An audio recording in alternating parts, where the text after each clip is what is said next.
In 1967, Abdirashid A. Sharmarke won the Somali presidential elections.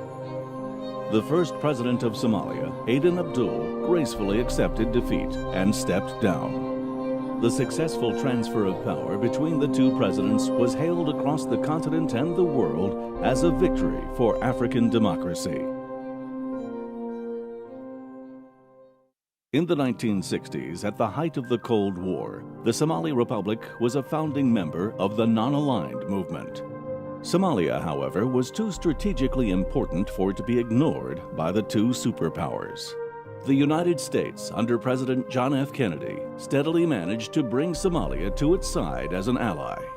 Separated as we are by geography and history, we also find a sense of kinship to your government, which in its separation of powers between the executive and the legislature and the judiciary bear a resemblance to the balance of powers which we have felt in this country best ensures the liberty of the individual.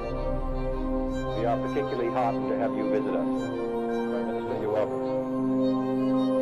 It was a growing relationship the Soviet Union could not accept.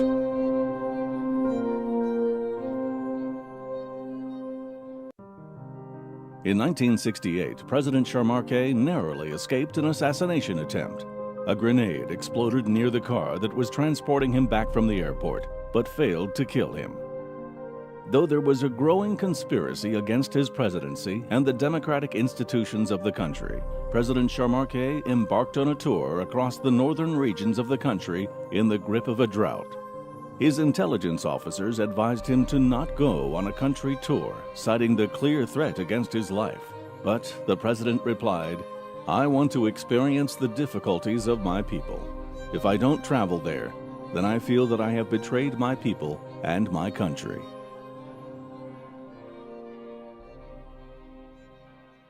During an official visit to the northern town of Lasanad, President Sharmarke was shot dead by his bodyguard.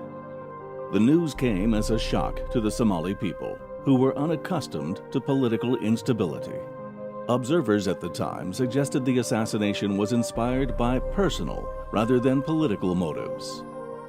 5 days of mourning was declared across the Somali Republic. A day after the state funeral for the president, the Somali armed forces staged a peaceful coup. The coup was led by a Somali general who had graduated from the Frunze Military Academy in Moscow, an elite Soviet institution reserved only for the most qualified officers of the Warsaw Pact armies and their allies. Under the new military government, Somalia became the first country in Africa to establish a strategic friendship treaty with the Soviet Union and was henceforth led by a military junta practicing scientific socialism. The continuity of civilian-led governments in the Somali Republic had been permanently severed. The 1967 elections would be the last national one-person, one-vote elections in Somalia. The scheduled elections in 2021 will be the first in 54 years.